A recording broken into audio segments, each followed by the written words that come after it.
Hello friends, very good morning. Happy Monday. UPSC infinity course మనం launch చేసాం. Inaugural offer లాగా మీకు కేవలం 40,000కే 8 ఇన్స్టాల్మెంట్స్ లో కట్టే అవకాశాన్ని కల్పించాను. అండ్ ఈ కోర్స్ యొక్క బ్యూటీ ఏంటంటే it is proper prelims cum mains course, also covers interview with life time validity. This is the beauty of this course. Life time వ్యాలిడిటీతో వస్తున్న ఏకైక కోర్స్ మీకు ఆన్లైన్లో. 1 year, 2 years, 3 years అని కాదు, 5 years అయినా సరే మీరు ఇందులోనే ఉండవచ్చు.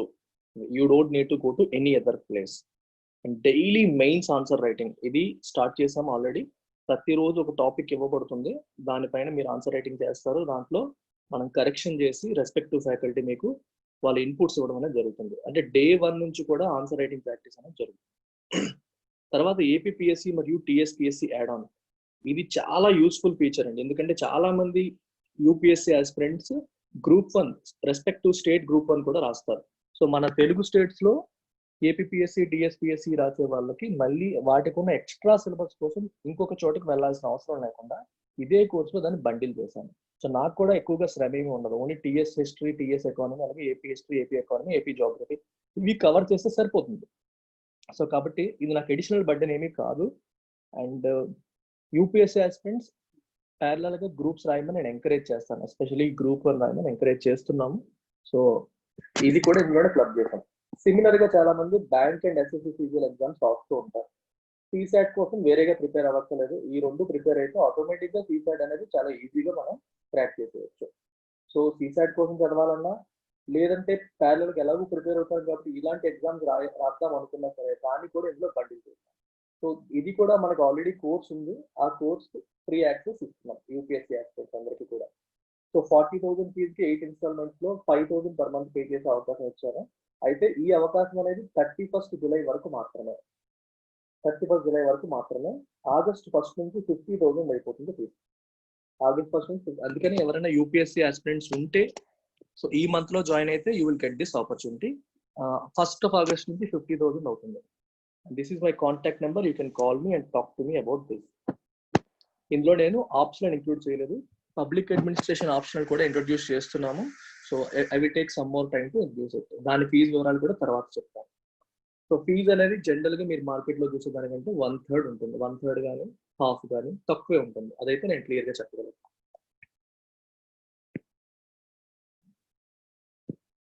సిమిలర్ గా సబ్జెక్ట్ వైజ్ కోర్సెస్ యూపీఎస్సీలో నాకు ఫుల్ కోర్స్ అవసరం లేదు sir, only economy, only history, only geography లేదా ఓన్లీ పాలిటీ కావాలనుకున్నా సరే, లేదా only international relations, only ethics and integrity, లేదా ఓన్లీ కరెంట్ అఫైర్స్ కావాలనుకున్నా యూ కెన్ జాయిన్. అవి కూడా ప్రిలిమ్స్ కమ్ మెయిన్స్. అందులో కూడా ఆన్సర్ రైటింగ్ ప్రాక్టీస్ అనేది జరుగుతుంది. Even they come with life time validity. 6,000 rupees ఫీజుతో అందిస్తున్నాం. నెక్స్ట్ మంత్ నుంచి 7,000 పర్ సబ్జెక్ట్ అవుతుంది. 1st August నుంచి 7,000 రూపీస్ పర్ సబ్జెక్ట్ గా మారిపోతుంది. లైఫ్ టైమ్ వ్యాలిడిటీ అనేది కామన్, మన అన్ని కోర్సెస్ లో కూడా లైఫ్ టైమ్ వ్యాలిడిటీ అనేది కామన్ గా ఉంటుంది. ఈ ప్రిలిమ్స్ కమ్ మెయిన్స్ అనేది కూడా కామన్. డైలీ ఆన్సర్ రైటింగ్ కూడా ఇప్పుడు అన్నిటికీ అందిస్తున్నాం. ఇంట్రెస్ట్ ఉంటే మీరు పాలిటీ, ఎకానమీ వీటిల్లో దేనికైనా ఏ సబ్జెక్ట్ కనిపించి ఏ సబ్జెక్ట్ మీకు ఇంట్రెస్ట్ ఉన్నా సరే you can call me. Bank and SSC infinity ఈ రోజు నుంచి కొత్త బ్యాచ్ స్టార్ట్ అవుతుంది. So interested candidates can join today it self. So దీంట్లో ఉన్న బ్యూటీ ఏంటంటే మీకు రీజనింగ్, అర్థమెటిక్, ఇంగ్లీష్ తో పాటు కరెంట్ అఫైర్స్ డైలీ చేస్తాం. చాలా మంది ఇక్కడ సఫర్ అవుతారు, ఎస్పెషల్లీ బ్యాంక్ ఎగ్జామ్స్ ప్రిపేర్ అయ్యే వాళ్ళు. ప్రిలిమ్స్ అయ్యేంత వరకు కరెంట్ అఫైర్స్ టచ్ చేయకుండా ఉండడం వల్ల చాలా ఇబ్బంది పడతారు. సో ప్రిలిమ్స్ అవ్వగానే ఉన్న 1 month లో ఈ కరెంట్ అఫైర్స్ ని కవర్ చేయలేక చాలా సఫర్ అవుతా ఉంటారు. అందుకని day 1 నుంచి కరెంట్ అఫైర్స్ ని అలవాటు చేసుకుంటే మనం బట్టి కొట్టాల్సిన అవసరం ఉండదు. అంటే వివిధ అంశాలపైన అవగాహన వచ్చేస్తుంది ప్రతిరోజు కూడా చెప్పడం వల్ల. ఈ చెప్పే విధానం కూడా ఎక్స్ప్లెనేటరీగా ఉంటుంది. అంటే ఓన్లీ బిట్స్ ఎక్కువ చెప్పించేసేటట్టు కాకుండా కాన్సెప్ట్స్ క్లియర్ గా అర్థమయ్యేలా చెప్పేలాగా మ్యామ్ చెప్తారు. So and it's a proper prelims cum mains bank course and tier 1 మొత్తం complete CGL course. Bank and CGL combined గా వస్తాయి. సో మీరు 2 ప్యారల్ గా ప్రిపేర్ అవ్వాలనుకుంటే 2 క్లాసెస్ కి అటెండ్ అవ్వచ్చు. లేదు అంటే you can stick to one of them. అది 6,000 రూపీస్ చాలా రీజనబుల్ ఫీజ్ పెట్టాను. ఎందుకంటే లైఫ్ టైం వ్యాలిడిటీ వస్తాను. మీరు ఎక్కడన్నా చూస్తే 3 months, 1 year వ్యాలిడిటీతో వచ్చే వేరు. We are giving life time validity for everything, that too without compromising on quality. And test series చాలా వరకు కాంప్రమైజ్ ఏంటంటే బయట టెస్ట్ సిరీస్ దగ్గర కాంప్రమైజ్ చేస్తారు. ఎందుకంటే లిమిటెడ్ నెంబర్ ఆఫ్ టెస్ట్ ఇస్తారు. ఇక్కడ మన దగ్గర టెస్ట్లకి లిమిటేషన్ లేదు. It is our own platform. Any number of test you can write. So నేను మామూలుగా టాపిక్ వైజ్ టెస్ట్లు పెడుతూ ఉంటాను, వాటితో పాటు మన full length test any number of test రాసే అవకాశం ఉంటుంది. సో ఈ నెంబర్కి కాల్ చేస్తే మీకు మిగిలిన వివరాలు అనేవి తెలుస్తాయి. అలాగే బ్యాంక్ అండ్ ఎస్ఎస్సిలో మనకి కూడా ఇండివిజువల్ కోర్సెస్ ఉన్నాయి. యూపీఎస్సీకి సబ్జెక్ట్ వైజ్ కోర్సెస్ లాగా దీంట్లో కూడా English infinity, quant infinity, reasoning infinity, pure maths infinity, general awareness infinity, అలాగే current affairs plus banking awareness infinity, ఇలా మనం ఏదన్నా తీసుకోవచ్చు. దేనికైనా సరే 2000 రూపీస్ ఫీజు ఉంటుంది. అక్కడ 6000 ఎలా ఉంటుంది, ఇక్కడ 2000 రూపీస్ ఉంటుంది. ఇంగ్లీష్ కోర్స్ ని రివాంప్ చేయడం జరిగింది based on market feedback. So ఎక్కువ మంది స్టూడెంట్స్ నన్ను ఏమవుతున్నారంటే గ్రామర్ కంటే కూడా వొకాబులరీ ఎక్కువగా మాకు కావాలి sir, that to structuring, sentence structuring అనేది ఎక్కువగా కావాలి. సో మీకు ఎడిటోరియల్ ఎలా అయితే చెప్తున్నారో ఎడిటోరియల్ అనాలిసిస్ లైవ్ లో చేస్తే ప్రతిరోజు కూడా చేస్తే బాగుంటుందని చాలా మంది అడగడం జరిగింది. అందుకని రివాంప్ చేశాను. హ్యావింగ్ సెడ్ దట్ గ్రామర్ వదిలేయట్లేదు. గ్రామర్ క్లాసెస్ నేను ఆల్మోస్ట్ కంప్లీట్ చేశాను. ప్రతి క్లాస్ కూడా రికార్డెడ్ వెర్షన్ లో మనకి అందుబాటులో ఉంటుంది. సో జాయిన్ అవ్వగానే ఆ సెట్ ఇచ్చేస్తాను. అందులో ఉన్న డౌట్స్, గ్రామర్ క్లాస్ అన్ని కూడా ఏ ఆర్డర్ లో చదవాలో చూడాలో చెప్తాను. డౌట్స్ ఏమన్నా ఉంటే ప్రతిరోజు 1 hour క్లాస్ లో ఒక 10 minutes, last 10 minutes grammar doubts కి కేటాయిస్తాం.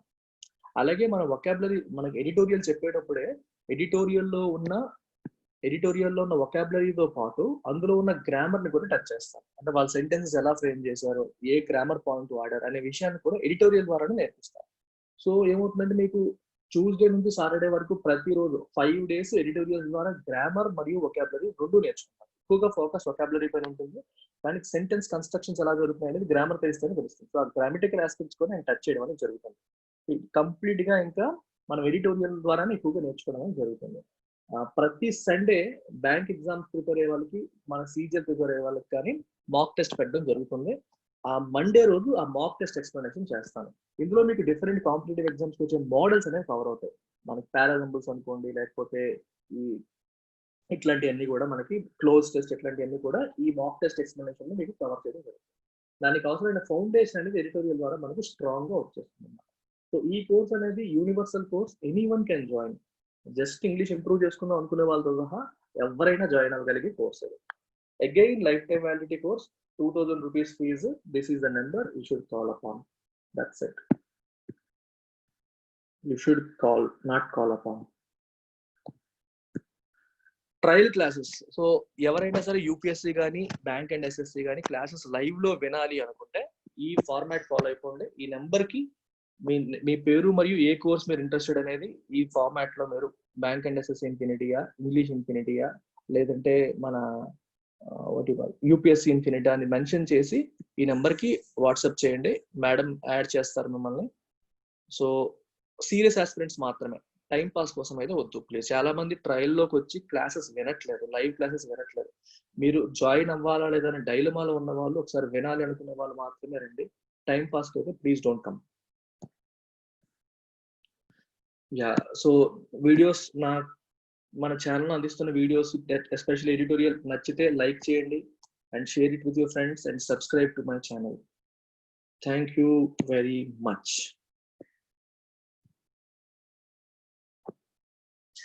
So this is today's editorial.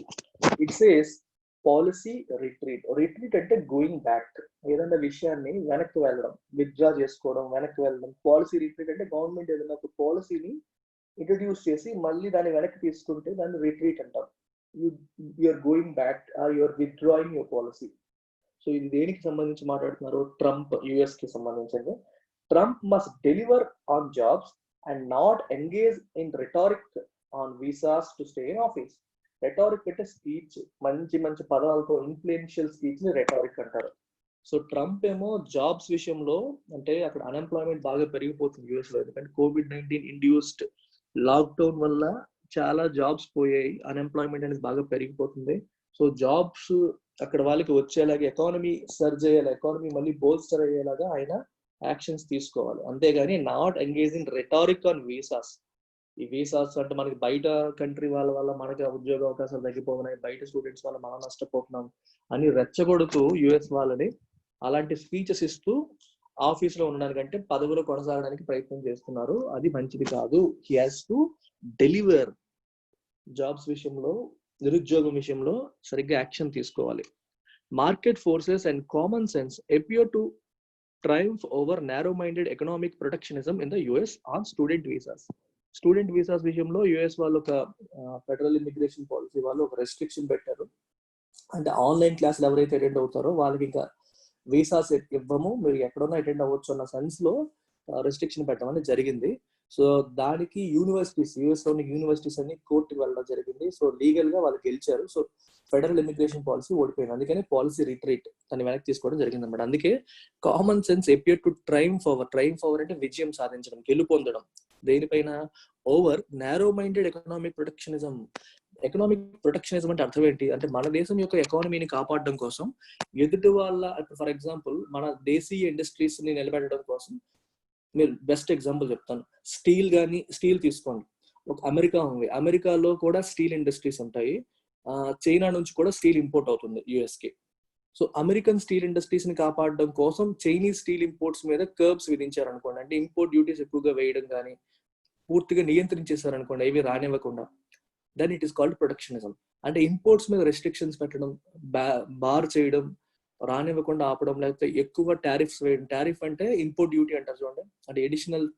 For example 100 రూపాయలకి ఎగ్జాంపుల్ చెప్తున్నాను, 100 రూపాయలకి అది అమ్మాలని వచ్చింది చైనా నుంచి, ఒక టన్ను 100 రూపాయలు అనుకోండి ఎగ్జాంపుల్కి, 1 టన్ను ఎలాగో 100 రూపాయలు ఉండదు, 100 రూపాయలు పెర్ టన్ స్టీల్ అనుకోండి, దానిపైన 30% ఇంపోర్ట్ డ్యూటీ వేశారు అనుకోండి, టారిఫ్ వేశారు అనుకోండి, అదేమవుతుంది అప్పుడు 100 కాస్త 130 అయిపోతుంది. అంటే చైనీస్ స్టీల్ అనేది మార్కెట్ లో దాని యొక్క కాంపిటేటివ్నెస్ కోల్పోతుంది. ఎందుకంటే దాని యాక్చువల్గా వాళ్ళు అమ్మాలనుకుంది 100 రూపాయలే, వాళ్ళకి వచ్చేదే 100, కానీ ఎక్స్ట్రా 30 రూపీస్ అనేది కస్టమర్స్ దగ్గర తీసుకుంటారు, గవర్నమెంట్కి వెళ్ళిపోతుంది అది. ఇది ఎందుకంటే దాని కాంపిటేటివ్నెస్ తగ్గించడం కోసం. ఎందుకంటే అమెరికన్ స్టీల్ అనేది 120కో 130కో అమ్ముతున్నారు అనుకుందాం మార్కెట్ లో, మరి వాళ్ళు కూడా 100కి ఇస్తే చాలా తక్కువ రేటుకి వాళ్ళకి వెళ్ళిపోతున్నాయి, వీళ్ళ బిజినెస్ పోతుంది. కాబట్టి అమెరికన్ ఇండస్ట్రీస్ ని కాపాడాలి, కాబట్టి చైనీస్ ది పైన మనం ఇలాగా టారిఫ్ వేశారనుకోండి, దట్ ఈస్ ప్రొటెక్షనిజం. అంటే ఆ టైప్ ఆఫ్ మెంటాలిటీ. అలాగే అమెరికన్ స్టూడెంట్స్ యొక్క జాబ్స్ కాపాడడం కోసం ఫారినర్స్ అంటే వేరే కంట్రీ వాళ్ళు యుఎస్ లో ఎంటర్ అవ్వకూడదు అనే ప్రయత్నం చేస్తే అది కూడా ప్రొటెక్షనిజం. ఎందుకంటే వాళ్ళ జాబ్స్ ని ప్రొటెక్ట్ చేయడానికి అమెరికన్ యూనివర్సిటీల్లో ఇండియన్స్ కానీ చైనీస్ కానీ వేరే కంట్రీ వాళ్ళు చదువుకున్నప్పుడు అక్కడ నుంచి వాళ్ళకు కూడా అక్కడ కార్పొరేట్స్ వాళ్ళు బాగా చదివి కష్టపడేటప్పుడు అమెరికన్ స్టూడెంట్స్ కంటే వీళ్ళు బెటర్ గా పర్ఫామ్ చేసినప్పుడు అక్కడున్న కార్పొరేట్స్ వీళ్ళని రిక్రూట్ చేసుకుంటాయి. అది అమెరికన్ స్టూడెంట్స్ యొక్క జాబ్స్ ని దెబ్బతీస్తుంది. అందుకని వాళ్ళని ఇబ్బంది పెట్టాలి, వాళ్ళని రానియకుండా చేసి వీళ్ళ జాబ్స్ కాపాడాలి అనేటట్టుగా మిస్టర్ ట్రంప్ యొక్క యాక్షన్స్ అనేవి ఉన్నాయి. అందుకే దాన్ని ప్రొటెక్షనిజం అనే పదం వాడారు, అంటే వాళ్ళ జాబ్స్ ని ప్రొటెక్ట్ చేయడం కోసం. అది President Trump's administration had to walk back a recent immigration policy dictate that it would no longer issue visas to university students in programs involving a substantial online component starting in the fall 2020 semester. So, వాళ్ళు ఒక recent immigration policy dictate విధించారు. Dictate అంటే an official order which is generally not popular. Popular అంటే ప్రజల acceptance లేనిది, అంటే ప్రజలకి ఇష్టం లేనిది, ప్రజలకు ఇష్టం లేకుండా ప్రభుత్వం తీసుకునే ఆర్డర్స్ కి ఈ పదం వాడతారు. అంటే బలవంతంగా మన మీద రుద్దుతున్నది అన్నట్టే. పాజిటివ్ గా తీసుకోకూడదు, నెగిటివ్ గా తీసుకోవాలి. అలా అదర్వైజ్ పాలసీ ఆర్డర్ అనేస్తారు, లేకపోతే అంటాం. నెగిటివ్ సెన్స్ లో చెప్పేటప్పుడు we use this word dictate. అర్థమైందా? an official order without popular consent. So ఈ ఇమిగ్రేషన్ పాలసీ, ఇమిగ్రేషన్ అంటే అర్థం ఏంటి అంటే ఫర్ ఎగ్జాంపుల్ చూడండి, మన ఎయిర్పోర్ట్ లోకి వెళ్ళేటప్పుడు ఇమిగ్రేషన్ కౌంటర్ ఉంటుంది. ఇమిగ్రేషన్ అంటే అర్థం ఏంటంటే ఆ పర్టికులర్ దేశం పెట్టుకున్న కౌంటర్. అది ఏంటది, వేరే దేశాల నుంచి రకరకాల వ్యక్తులు మన దేశంలో ఎంటర్ అవుతున్నారు ఎయిర్పోర్ట్ ద్వారా. సో వాళ్ళకి అఫీషియల్ డాక్యుమెంట్స్ ఉన్నాయా లేదా, పాస్పోర్ట్ ఉందా లేదా, వీసా ఉందా లేదా, వాళ్ళు లీగల్ వ్యక్తులైనా, మన దేశంలో ఉండగలిగే అర్హత ఉన్న వాళ్ళ కాదా అనేది చెక్ చేయడం కోసం అక్కడ ఇమిగ్రేషన్ కౌంటర్స్ ఉంటాయి. సో ఇమిగ్రేషన్ అంటే arrival or coming in to our country. Emigration అంటే coming out of your country. If you emigrate from India అంటే ఇండియా నుంచి నువ్వు వెళ్ళిపోతున్నావు అని అర్థం. If you immigrate in to ఇండియాకి వస్తున్నావు అంటే వేరే దేశం నుంచి ఇండియాకి వస్తున్నావు. So immigration from the perspective of US తీసుకుంటే, యుఎస్ పర్స్పెక్టివ్ లో ఇమిగ్రేషన్ అర్థం ఏంటి, వివిధ దేశాల నుండి యుఎస్ కి వచ్చే వాళ్ళకి సంబంధించిన రూల్స్ రెగ్యులేషన్స్ వాళ్ళు ఏం చేయాలి, అది ఇమిగ్రేషన్ పాలసీ. డిక్టేట్ అంటే చెప్పాను కదా, ఒక official order, something that is not popular అంటే ప్రజలకు ఇష్టం లేనిది అని అర్థం. That it would no longer issue visas to university students in programs involving a substantial online component. Online component ఎక్కువగా ఉన్న ప్రోగ్రామ్స్, ఇప్పుడు COVID-19 వల్ల డైరెక్ట్ ప్రోగ్రామ్స్ తగ్గించి ఆన్లైన్ పెంచారు. సో ఆన్లైన్ ఎక్కువగా ఉన్న అందులో ఎన్రోల్ అయిన వాళ్ళకి వీసాస్ ఇవ్వం అని చెప్పి వీళ్ళు ఒక కొత్త పాలసీ తీసుకురావడం అనేది జరిగింది. సో దానికి ట్రంప్ అడ్మినిస్ట్రేషన్ ఏమైంది, హ్యాడ్ టు వాక్ బ్యాక్, వెనక్కి వెళ్ళాల్సి వచ్చింది. Okay, starting in the fall 2020. ఎందుకు వెనక్కి వెళ్ళాల్సి వచ్చిందో కూడా చూడండి. Had this policy withstood the legal challenge that was immediately mounted by Harvard University, the MIT, and over 200 other universities, it might have led to large numbers of students enrolled in such courses facing the risk of deportation, and those intending to enter the US for higher studies stranded abroad without options. బేసికల్గా ఏం జరిగిందంటే MIT మరియు ఈ Harvard university ఇంకా other 200 universities కోర్టుకు వెళ్ళాయి, ఈ policy correct కాదని చెప్పి కోర్టులో కేసు వేయడం జరిగింది. సో కోర్టులో కేసు వేసిన తర్వాత కోర్టులో వీళ్ళు గెలిచారు, యూనివర్సిటీ వాళ్ళు గెలిచారు. అందుకనే గవర్నమెంట్ పాలసీ వెనక్కి తీసుకోవడం అనేది జరిగింది. అందుకే అన్నాను had this policy withstood the legal challenge అన్నాం. అంటే అది నిజంగా లీగల్ ఛాలెంజ్ ని ఎదుర్కోగలిగితే, మీరు కొంచెం గ్రామర్ అబ్జర్వ్ చేస్తే ఇదేంటిది కండిషనల్ క్లాజ్, థర్డ్ కండిషనల్ అంటాం దీన్ని. 0 conditional, first conditional, second conditional, third conditional. Third conditional లో ఆల్రెడీ జరిగిపోయిన ఈవెంట్ ఇలా జరిగి ఉంటే ఇంకోలాగా జరిగి ఉంటే అని చెప్పడం అనమాట. జరిగిపోయింది ఈవెంట్, ఏం జరిగింది, కోర్టులో కేసు అయింది, ట్రంప్ పాలసీ ఓడిపోయింది.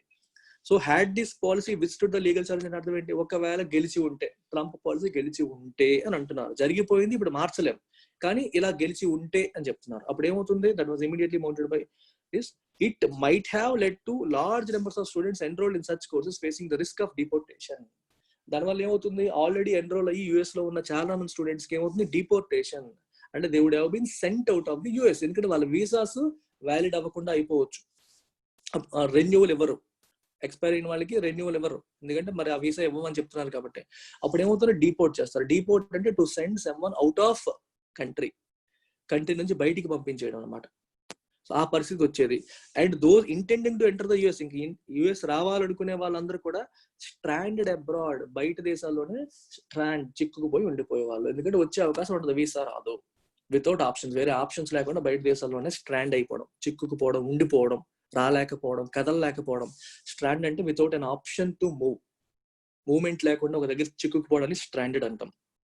I was stranded in and island అన్నాం అనుకో, ఐలాండ్ లో స్ట్రాండ్ అయిపోయాం. ఐలాండ్ కి ఏది షిప్స్ రావట్లేదు, బోట్స్ రావట్లేదు, అక్కడ నుంచి బయటికి రావడం తెలియట్లేదు. You got stuck there, getting stuck అనమాట. సో బయట వాళ్ళు లోపలికి రాలేకపోతారు, ఉన్న వాళ్ళని బయటికి పంపించేసేవారు. ఎప్పుడు, అది కోర్టులో నిలబడి ఉంటే అని అర్థం. ఇక్కడ మీరు స్ట్రక్చర్ అబ్జర్వ్ చేస్తే ఈ పోర్షన్ వచ్చేసరికి పాస్ట్ పర్ఫెక్ట్ టెన్స్ లో ఉంది, హ్యాడ్ ప్లస్ V3. ఇఫ్ అనేది పెట్టలేదు, ఇఫ్ పెట్టకుండా డైరెక్ట్ గా హ్యాడ్ ముందు పెట్టేశారు. ఇలా కూడా పెట్టొచ్చు. ఇఫ్ దిస్ పాలసీ హ్యాడ్ విత్స్టూడ్ అన్నా, ఇఫ్ తీసేసి హ్యాడ్ ముందు పెట్టేసి రాసినా కరెక్టే, తప్పేమీ లేదు. ఇక్కడ ఈ సెకండ్ పోర్షన్ ఏదైతే ఉందో, ఇక్కడ నుంచి ఈ పోర్షన్ ఏదైతే ఉందో, ఇందులో స్ట్రక్చర్ ఏంటంటే సబ్జెక్ట్ ప్లస్ వుడ్ గానీ, ఏదన్నా వుడ్ గానీ, మైట్ గానీ, కుడ్ గానీ ఇట్లాంటివి వస్తాయి, ప్లస్ హ్యావ్ ప్లస్ V3, ఇది స్ట్రక్చర్ అనమాట. ఇట్ అంటే ఇది మైట్ ఎప్పుడు, కుడ్ ఎప్పుడు, వుడ్ ఎప్పుడు అనేది మనం చెప్పాలనుకున్న ఇంటెన్షన్ బట్టి ఉంటుంది. ఓకే, ఇది ఒక బహుశా అన్నట్టుగా చెప్తున్నారు కాబట్టి మైట్ అంటున్నారు. ఖచ్చితంగా ఇలా అయ్యుండేది అని చెప్పాలంటే వుడ్ అనేవాళ్ళు. ఖచ్చితంగా అన్నప్పుడు వుడ్ వాడతాం, బహుశా అయ్యుండేది అన్నప్పుడు మైట్ వాడారు. So might have led to large numbers enrolled in such courses facing the risk of deportation. అంటే send someone out of your country, అంటే కంట్రీ నుంచి పంపించేయడం. And those intending to enter the US for higher studies stranded and chikkukoodam, getting stuck abroad without options. The universities joining the case, ఒక్క నిమిషం, mounted అనే పదం కూడా వాడారు. Mounted అంటే అర్థం ఏంటంటే వాళ్ళ ఇనిషియేటెడ్ అర్థం చేసుకోండి. మౌంట్ 2-3 మీనింగ్స్ ఉంటాయి. మౌంట్ అంటే ఒక దాని మీద ఒకటి పెట్టడం. For example, A camera mounted on a tripod మీద కెమెరా మౌంట్ చేయబడింది. మౌంట్ అంటే ఇంక్రీజ్ అనే మీనింగ్ కూడా వస్తుంది. The pressure is being mounted on Narendra Modi government మీద ప్రెషర్ పెరుగుతుంది, ఇంక్రీజ్ అవుతుంది. ఇవి 2 మీనింగ్స్ చెప్పాను. ఒకటి, ఒకదాని మీద ఒకటి పెట్టడం, ఇంక్రీజ్ అవ్వడం. ఇక్కడ వచ్చేది ఆ 2 కాదు. ఇనిషియేటెడ్, కేసు ఇనిషియేట్ చేయబడింది అంటే వాళ్ళ పట్ల అంటే వీళ్ళ మీద కేసు పెట్టబడింది, పెట్టడం అనమాట. ఆ సెన్స్ లో మీకు ఇక్కడ వస్తుంది. ఇనిషియేటెడ్ కానీ, ఆర్గనైజ్డ్ కానీ, మౌంటెడ్ బై హార్వర్డ్ యూనివర్సిటీ, ఆ సెన్స్ లో ఇది వాడారు. The university is joining the case against the decision of the Federal Immigration and Customs Enforcement argued in court that this policy, described as cruel and illegal, undermined their efforts to create a safe online-based learning system amidst the raging pandemic. Raging అంటే raging bull అంటారు, అంటే అసలు దాన్ని అసలు control చేయలేం. ఎద్దులు పోటీలు అవుతాయి చూడండి, గట్టిగా స్ట్రాంగ్ గా ఉన్న బుల్ ఎలా ఉంటుంది, దాన్ని ఎవ్వరు కంట్రోల్ చేయకుండా it keeps on increasing it's intensity, మంచి ఇంటెన్సిటీతో పరిగెడుతూ ఉంటుంది, దాన్ని ఎవరు కంట్రోల్ చేయలేరు, రేజింగ్ అంటాం. సో రేజింగ్ అంటే వితౌట్ లెసనింగ్ ది ఇంటెన్సిటీ, ఏమాత్రం ఇంటెన్సిటీ తగ్గకుండా రోజు రోజుకి కరోనా ఉధృతి అనేది పెరిగిపోతుంది. అంటే increasing without decline in intensity అని చెప్పడానికి రేజింగ్ అనే పదం వాడతాం. సో ఈ రేజింగ్ పాండమిక్ ఈ నేపథ్యం ఎమిడ్స్ట్ అంటే in the middle of this kind of raging pandemic వీళ్ళు ఏం చేస్తున్నారు, they are trying to create a safe online based learning system create చేయడానికి ట్రై చేస్తున్నారు. ఎవరు ట్రై చేస్తున్నారు, దీస్ యూనివర్సిటీస్. ఈ ఎఫర్ట్స్ ని ట్రంప్ పాలసీ ఏం చేస్తుంది, అండర్మైన్ చేస్తుంది. అండర్మైన్ అంటే లెసన్ ది ఎఫెక్టివ్నెస్ తగ్గించేస్తుంది. ఎందుకంటే ఈ యూనివర్సిటీస్ అన్ని కూడా వివిధ దేశాల్లో వచ్చే స్టూడెంట్స్ మీద కూడా ఆధారపడతాయి. ఎందుకంటే అక్కడ క్వాలిటీ ఆఫ్ ఎడ్యుకేషన్ బాగుంటుందని చాలా దేశాల నుంచి యూఎస్ వచ్చి చదువుకుంటారు. సో అక్కడ ఫీజులు చాలా ఎక్కువగా ఉండడం వల్ల యూనివర్సిటీస్ కూడా అది చాలా ఆదాయం. ఇప్పుడు ఈ పాలసీ వీసా పాలసీస్ వల్ల ఏమవుతాయి, చాలా సీట్లు మిగిలిపోయే అవకాశాలు ఉంటాయి, చాలా మంది రాలేని పరిస్థితులు వస్తాయి. సో ప్రాక్టికల్ గా వాళ్ళకి చాలా ఇబ్బందులు వస్తాయి. అందుకని యుఎస్ యూనివర్సిటీస్ ఏం చేశాయంటే కోర్టుకు వెళ్ళడం జరిగింది. రైట్. సో మేము చేస్తున్న ఈ ఎఫర్ట్స్ కి ఇది అండర్మైన్ చేస్తుంది, it is reducing the effectiveness of our efforts, మా ఎఫర్ట్స్ కి ఉపయోగం లేకుండా చేస్తుంది అని చెప్పి వాళ్ళు వాదించారు. అండ్ ఈ పాలసీ కూడా క్రూయల్ గా ఉంది, ఇల్లీగల్ గా ఉంది అని కూడా చెప్పడం జరిగింది. Both the universities and their prospective international enrollees would be wise to remain alert to the possibility of additional restrictions foisted onto the entry process at a future date. Trump సంగతి మనకు తెలిసిందే. So ఇప్పుడు కోర్టులో గెలిచేసాం కదా అని చెప్పేసి మనం excite అయిపోవడానికి లేదు. ఈ సెంటెన్స్ మర్చిపోయాను. However the fight may be far from over, అంటే ఆ ఫైట్ అయిపోయింది అనుకోవడానికి లేదు. కోర్టులో గెలిచేసాం కదా, ఫైట్ అయిపోయింది అనుకోవడానికి లేదు. ఎందుకు, both the universities and their prospective international enrollees, universities మరియు అందులో ఎన్రోల్ అవ్వాలనుకున్న స్టూడెంట్స్ కూడా would be wise to remain alert. You should remain alert గా ఉండాలి. ఏ విషయంలో అలర్ట్ గా ఉండాలి, to the possibility of additional restrictions foisted on to the entry process at future date. Enter అయ్యేటప్పుడు ఇంకా అడిషనల్ రెస్ట్రిక్షన్స్ మన మీద ఇంపోజ్ చేసే అవకాశం ఉంటుంది. ఇంపోజ్ అంటే బలవంతంగా రుద్దడం, ఫాయిస్ట్ ఆన్ టు అంటే బలవంతంగా రుద్దడం అనమాట. ఒక రెస్ట్రిక్షన్ కానీ మనకి ఇష్టం లేని ఒక పని కానీ మన మీద రుద్దడాన్ని ఫాయిస్ట్ అంటాం. అర్థమవుతుందా? సో లేనిపోని రెస్ట్రిక్షన్స్ ఎంట్రీ ప్రాసెస్ లో పెట్టే అవకాశాలు ఉంటాయి అట్ ఎ ఫ్యూచర్ డేట్, దానికి రెడీగా ఉండాలి.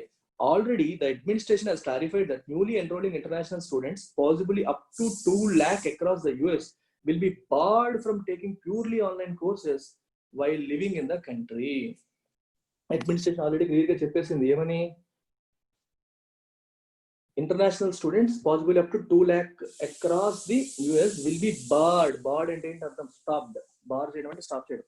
From taking purely online courses, పూర్తిగా ఆన్లైన్ కోర్సెస్ తీసుకోవడాన్ని వాళ్ళు నిషేధిస్తారు. While staying in the country, US లోనే ఉంటూ ఆన్లైన్ కోర్సెస్ తీసుకోవాల్సిన అవసరం, మీరు మీ దేశంలో ఉండి కూడా ఆన్లైన్ కోర్సెస్ తీసుకోవచ్చు, దానికి యుఎస్ రావాల్సిన పని లేదు, దాన్ని ఆపేస్తాము అని చెప్పడం జరిగింది. Yet the battle will continue from the other side too, అటువైపు నుంచి కూడా బ్యాటిల్ అనేది, యుద్ధం అనేది కంటిన్యూ. అటువైపు అంటే ఎవరు, యూనివర్సిటీస్, లీగల్ సైడ్ కూడా. చూద్దాం ఏం చేస్తారు వాళ్ళు. The judge in the legal case brought by the universities is keeping the case open. Case ఆయన క్లోజ్ చేయలేదు, ఓపెన్ గా ఉంచారు. ఎందుకు, implying that arguments could be made against additional restrictions. Government additional restrictions చేస్తే వాటి మీద కూడా ఆర్గ్యూ చేసే అవకాశాన్ని కల్పించడం కోసం కేసుని ఇంకా ఓపెన్ చేశారు. ఇప్పుడు ఈ రకంగా క్లోజ్ అయిపోయింది కాబట్టి ఇంకో రకంగా గవర్నమెంట్ యాక్షన్ తీసుకునే అవకాశం ఉంటుంది. కాబట్టి దానిపైన కూడా మనం మళ్ళీ దాని గురించి డిస్కస్ చేసే అవకాశం ఉంచడం కోసం జడ్జ్ ఏమో he kept it open. It's a classic case of executive versus judiciary. Executive అదే చెప్తున్నాను, మనకి పాలిటీలో మాట్లాడతాం judiciary, executive and legislature.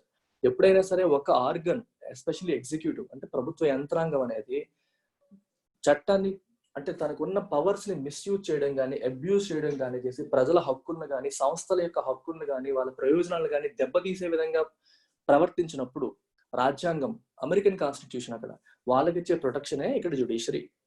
So judiciary అనేది రంగంలో దిగుతుంది.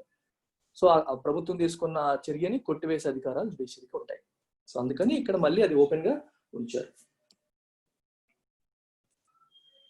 For Mr. Trump, his administration's immigration sagas will only ratchet up the pressure on him to perform and deliver during what he probably considers the hardest year politically of his first term. Trump గారికి his administration immigration sagas అంటే stories. అంటే అక్కడ immigration విషయంలో ఆయన చేస్తున్న ఈ restrictions కానీ అవి కానీ వీసాస్ మార్చడం, పాలసీస్ మార్చడం, చేంజ్ చేయడం, ఇవన్నీ ఈ ఇమిగ్రేషన్ స్టోరీస్ అన్ని ఏం చేస్తే will only ratchet up pressure on him. Ratchet up అంటే ఇంక్రీజ్, ప్రెషర్ ఆయన మీద పెంచుతాయి ఇవన్నీ. దానివల్ల ఆయన పెద్ద ఉపయోగం ఉండదు, దానికంటే ప్రెషర్ పెరుగుతుంది. To perform and deliver during what he probably considers the hardest year. ఆయన 4-year టర్మ్ లో ఫస్ట్ 3 years ఒక రకంగా గడిచేది హార్డెస్ట్ ఇయర్.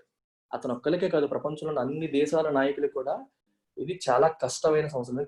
కరోనా వైరస్, దీనివల్ల వచ్చిన ఎకనామిక్ క్రైసిస్ ని హ్యాండిల్ చేయాల్సిన పరిస్థితులు వచ్చాయి కాబట్టి. సో అతని హార్డెస్ట్ ఇయర్ లో ఆయన మీద ప్రెషర్ ఇంకా పెంచుతుంది ఈ immigration sagas. Perform and deliver during what he probably considers the hardest year politically of his first term.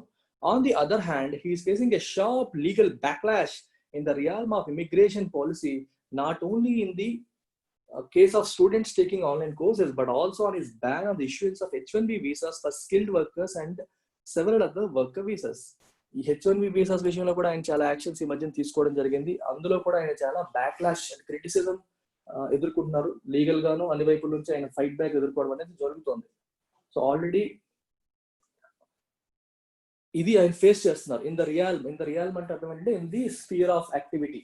ఎందులో? ఇమిగ్రేషన్ పాలసీ అనే స్పియర్ లో, అంటే ఆ స్పేస్ లో, ఆ రంగంలో. రియల్ అంటే మీనింగ్ అది. మామూలుగా రియల్ అంటే కింగ్డమ్ అని అర్థం, కానీ ఇక్కడ కింగ్డమ్ అనే పదం తీసుకోం. ఒక ఆర్గనైజ్డ్ యాక్టివిటీ. ఏ యాక్టివిటీ అది? ఇమిగ్రేషన్ పాలసీకి సంబంధించిన విషయంలో ఆయన ఆల్రెడీ ఈ లీగల్ గా ఈ ఛాలెంజెస్ అనేవి ఫేస్ చేయడం జరుగుతుంది. ఒక్క స్టూడెంట్ వీసాస్ విషయంలోనే కాదు, but also on his ban on the issuance of H-1B visas for skilled workers. Second, his job approval ratings are on the decline in the face of his government's mismanagement of policy to contain spread of COVID-19. The ineffective steps it has taken to bolster the economy and a surge in racial tensions. So first ఏమో ఇది అంటే legal backlash ఏమో ఆయన face చేస్తున్నాడు visas విషయంలో. Second thing ఏంటి? Job approval ratings పడిపోయాయి. Job approval rating అంటే యుఎస్ లోను, రష్యాలోను, పెద్ద పెద్ద దేశాల్లో ఏం చేస్తారంటే పాపులారిటీ చెక్ చేస్తారు. యుఎస్ ప్రెసిడెంట్ గా మిస్టర్ ట్రంప్ పరిపాలనని మీరు ఆ విషయంలో హ్యాపీగా ఉన్నారా, సాటిస్ఫైడ్ గా ఉన్నారా అనే పోల్ జరుగుతుంటది. యుఎస్ లో జరుగుతుంది, రష్యాలో పెద్ద పెద్ద కంట్రీస్ లో చేస్తుంటారు అనమాట. అప్రూవల్ రేటింగ్స్ అంటారు వీటిని. ఇది ఎప్పటికప్పుడు జరుగుతూ ఉంటాయి. జరిగేటప్పుడు ఏంటంటే అప్పుడు ప్రజలందరూ పార్టిసిపేట్ చేస్తారు. ఎక్కువ మంది సాటిస్ఫైడ్ గా ఉన్నారు అంటే అతనికి ఊపిరి పీల్చుకుందా, బానే ఉంది, నా పరిపాలన వాళ్ళు యాక్సెప్ట్ చేస్తున్నారు, నా అడ్మినిస్ట్రేషన్ ని ప్రజలు యాక్సెప్ట్ చేస్తున్నారు అని చెప్పి ఒకటి వస్తుంది. ఈయన అప్రూవల్ రేటింగ్స్ అనేవి రోజు రోజుకి పడిపోతున్నాయంటే పాపులారిటీ తగ్గిపోతుంది. సో ప్రజలు ట్రంప్ యొక్క చర్యల్ని సమర్థించట్లేదు అనే విషయం తెలుస్తుంది. అందుకే నా job approval ratings are falling అని. తర్వాత ఎందుకు కారణాలు ఏంటి? In the face of his government's mismanagement of policy to contain the spread of కోవిడ్-19 స్ప్రెడ్ ని కంటైన్ అంటే అరికట్టడం, కంట్రోల్ చేయడం. దాన్ని అరికట్టడంలో వాళ్ళు విఫలమయ్యారు, సరిగ్గా మేనేజ్ చేయలేదు. అందువల్ల ఒక రీజన్. తర్వాత the ineffective steps it has taken to buster the economy. Buster అంటే స్ట్రెంథెన్, ఎకానమీని బలం చేకూర్చడానికి వాళ్ళు తీసుకునే స్టెప్స్ అనేవి ఎఫెక్టివ్ గా లేవు, ఇన్ఎఫెక్టివ్ గా ఉన్నాయి. And surge in racial tension. ఈ మధ్యన బ్లాక్ లైవ్స్ మ్యాటర్, మనకి జార్జ్ ఫ్లాయిడ్ అనే వ్యక్తిని చంపేయడం జరిగింది. సో అందువల్ల బ్లాక్స్ వర్సెస్ వైట్స్ అన్నట్టుగా రేషియల్ టెన్షన్స్ పెరిగాయి. బ్లాక్స్ అందరూ కూడా ప్రొటెస్ట్ చేయడం అనేది జరుగుతుంది. ఇవి కూడా మనం ట్రంప్ అడ్మినిస్ట్రేషన్ జరుగుతున్నాయి. థర్డ్, హిస్ డెమోక్రాటిక్ రైవల్ అంటే ప్రత్యర్థి జో బైడెన్. డెమోక్రాటిక్ అంటే Trump belongs to Republican party, so ఇతను డెమోక్రాటిక్ పార్టీ. 2 పార్టీలు ఉంటాయి యూఎస్ లో. ఈస్ ట్రైంగ్ టు క్యాపిటలైజ్ అంటే take advantage of. So Trump యొక్క ఫెయిల్యూర్ ని ఇతను అడ్వాంటేజ్ తీసుకునే ప్రయత్నం చేస్తున్నాడు. To capitalize on mister Trump's failings and find a path to victory in November presidential election. November లో జరగబోతున్న ప్రెసిడెన్షియల్ ఎలక్షన్ లో ట్రంప్ యొక్క ఫెయిలింగ్స్ నుంచి ఆయన అడ్వాంటేజ్ తీసుకుని గెలవడానికి ప్రయత్నం చేస్తున్నాడు already. Despite the embarrassment of retreating on his latest visa policy. Government ఒక పాలసీ ఇష్యూ చేసిన తర్వాత, ఒక ఆర్డర్ ఇష్యూ చేసిన తర్వాత కోర్టు దాన్ని కొట్టేసి it's an embarrassment for the government. అంతే కదా, మొట్టిగా వేసినట్టు. మీరు చేసిన తప్పు అని చెప్పి ఆ దేశంలో ఉన్న కోర్టు చెప్పింది. సో అది it's like an embarrassment for the government. Mister Trump is unlikely to back down from his broader protectionist impulse for fear of alienating the core of his base. ఎవరా base? Those whose jobs he claims to protect from foreigners and immigrants. Trump అసలు in fact last time వచ్చినప్పుడే చెప్పాడు, నా main policy foreigners నుంచి American students యొక్క భవిష్యత్తు నేను కాపాడుతాను. ఫారిన్ స్టూడెంట్స్ యుఎస్ వచ్చేస్తున్నారు, వాళ్ళు ఇక్కడ వచ్చి ఇక్కడే చదివేసుకుని ఇక్కడే ఉద్యోగాలు తెచ్చేసుకుంటున్నారు, దానివల్ల అమెరికన్ స్టూడెంట్స్ కి రావాల్సిన ఉద్యోగాలు రావట్లేదు, అమెరికన్స్ కి అన్ఎంప్లాయ్మెంట్ పెరిగిపోతుంది అనే క్లెయిమ్ తోనే ఆయన ఉన్నాడు మొదటి రోజు నుంచి. లాస్ట్ టైం ఎలక్షన్ క్యాంపెయిన్ లో కూడా అదే మాట్లాడాడు, ఈ రోజు కూడా అదే మాట్లాడుతూ ఉన్నాడు, నేనే మీకు ఉద్యోగాలు కాపాడుతున్నాను అని చెప్పుకుంటూ ఉంటాడు అనమాట. అందుకే ఎకనామిక్ ప్రొటెక్షనిజం అంటాం. వేరే దేశాల నుంచి ఇమ్మిగ్రెంట్స్ ఉంటే వేరే దేశాల నుంచి అక్కడికి వచ్చి సెటిల్ అయిన వాళ్ళు కానీ, అక్కడికి వచ్చి ఉంటున్న వాళ్ళు కానీ, లేదంటే ఈ వీసాస్ ద్వారా వచ్చే వాళ్ళు కానీ, వీళ్ళ ద్వారా మన జాబ్స్ పోతున్నాయి అనే భావన వాళ్ళు రేకెత్తించడం జరిగింది. అన్ఎంప్లాయ్మెంట్ బాగా పెరుగుతుంది. సో ఈ trying these policies of economic protectionism అంటే చెప్పాను కదా ఇంతకుముందు. సో ఆ సెన్స్ లో ఆయన వెళ్తున్నారు అనమాట. అందుకని ఏంటంటే ఆయన అదే కంటిన్యూ చేయొచ్చు. బ్రాడర్ ప్రొటెక్షనిస్ట్ ఇంపల్స్ అంటే strong desire or urge to do something. అదే అర్జ్ అనేది అతను కంటిన్యూ చేయొచ్చు. ఎందుకు? For the fear of alienating అంటే దూరం చేసుకోవడం. 2 మీనింగ్స్ వస్తాయి. ఎందుకంటే ఆయన అలా చేయకపోతే ఆయనకి ఎవరైతే ఈ స్టూడెంట్స్ అందరూ సపోర్ట్ చేశారో, మమ్మల్ని ట్రంపే కాపాడుతాడు, అమెరికన్ ఎకానమీని ట్రంప్ కాపాడుతాడు, అమెరికన్ ఉద్యోగాన్ని ట్రంప్ కాపాడుతాడు అని కూడా ఆయనకి కొంత సపోర్ట్ బేస్ ఉంది. ఆ బేస్ ఆయనకి ఉండాలి అంటే ఇదే బిహేవియర్ కంటిన్యూ చేయాలి. అందరినీ ఒబామా టైం ఏంటంటే అందరినీ కలుపుకుపోదాం, అందరితో చక్కగా ఉందాం అనే స్టైల్లో ఉండేది. ఈయన అలా కాదు, విడదీయడం. వాళ్ళ వల్ల మనం నష్టపోతున్నాం, వీళ్ళ వల్ల మనం నష్టపోతున్నాం, అమెరికా ప్రయోజనాలు దెబ్బతింటున్నాయి, అమెరికా ఫస్ట్ అనుకుంటూ ఈయన వచ్చారు. సో ఈ కైండ్ ఆఫ్ పాలసీ మొదటి నుంచి ఆయన ఫాలో అవుతున్నారు. అందుకని ఆయనకంటూ ఒక ఫ్యాన్ ఫాలోయింగ్ వచ్చింది. ఇప్పుడు అది పాలసీ నుంచి వెనక్కి వెళ్తే ఆయన మళ్ళీ వాళ్ళు దూరం చేసుకునే అవకాశం ఉంటుంది. ఆ భయంతో ఆయన అదే మళ్ళీ కంటిన్యూ చేసే అవకాశం ఉంటుంది. ప్రొటెక్షనిస్ట్ ఇంపల్స్ అనేది కంటిన్యూ అవుతుంది. It is unlikely to back down from, దాని నుంచి అతను వెనక్కి వచ్చే అవకాశం లేదు. However, he will have to proactively address the precarious state of the US macro economy through fiscal measures. Okay, అది బానే ఉంది, కానీ యుఎస్ యొక్క ఎకానమీ పరిస్థితి బాలేదు. ప్రికేరియస్ అంటే డేంజరస్లీ పొజిషన్డ్, ఏమాత్రం బాలేని పరిస్థితిలో ఉంది. సో ప్రొయాక్టివ్ గా ఇంకా అది ఫర్దర్ డిటీరియోరేట్ అవ్వకుండా, ఇంకా క్షీణించక ముందే యాక్షన్ తీసుకొని దాన్ని కాపాడాల్సిన బాధ్యత ఈయన పైన ఉంది.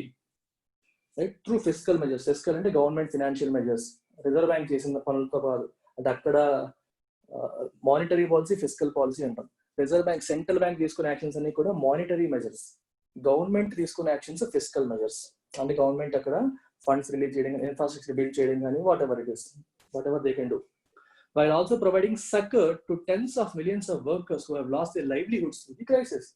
ఈ క్రైసిస్ ద్వారా లైవ్లీహుడ్స్, జీవనాధారాన్ని కోల్పోయిన టెన్స్ ఆఫ్ మిలియన్స్, ఈ లక్షల్లో ఉన్న ప్రజలకు కూడా సక్కర్ అంటే to provide support or help to those who are in need. అవసరంలో ఉన్న వాళ్ళకి మనం చేసే సాయాన్ని సక్కర్ అంటాం.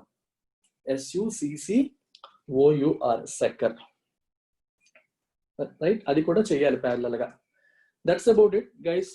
ఇంగ్లీష్ నేను రివ్యాంప్ చేశాను కోర్స్ని. ఎవరికైనా సరే ఎడిటోరియల్ అనాలిసిస్ డీప్ గా నేను ఈవినింగ్ క్లాస్ లో ఇంకా డీప్ గా చెప్తాను. ఎందుకంటే ఇక్కడ 1/2 an hour 45 minutes, 1/2 an hour లో అయిపోతే అక్కడ 1 hour చెప్పడం జరుగుతుంది. దీంట్లో ఉన్న ప్రతి గ్రామర్ పాయింట్ ని టచ్ చేస్తాను, ప్రతి వొకాబులరీని టచ్ చేస్తాను, దానికి సంబంధించిన సినోనిమ్స్, యాంటోనిమ్స్ ఇవి కూడా మాట్లాడడం అనేది జరుగుతుంది. If you are interested you can join that course. 2000 rupees fee, రోజుకి 1 hour ఉంటుంది, evening 7 to 8 PM. Okay, if you want improve English, ఇక్కడ ఎడిటోరియల్ అనాలిసిస్ మీ అంతా మీరే చేసుకునే స్థాయికి మీరు రావాలంటే గోల్డెన్ ఆపర్చునిటీ ఫర్ యూ. నేను కంప్లీట్ గా రివ్యాంప్ చేశాను కోర్స్ ని. ఇంతకు ముందు హాఫ్ గ్రామర్, హాఫ్ వొకాబులరీలా ఉండేది. ఇప్పుడు కంప్లీట్ గా ఎడిటోరియల్ బేస్డ్ కోర్స్ కింద మార్చేయడం జరిగింది. ఒక్కరోజు మాత్రం కాంపిటేటివ్ ఎగ్జామ్స్ కి అయ్యే మోడల్స్ మీద టెస్ట్ పెట్టి దాన్ని అనాలిసిస్ చేస్తాను. ఎందుకంటే మన లెర్నింగ్ ఎంతవరకు వచ్చిందో తెలియాలంటే ఒక టెస్ట్ రాయాల్సి ఉంటుంది కాబట్టి అలా చేస్తాం అనమాట. That's about it guys. Thank you very much.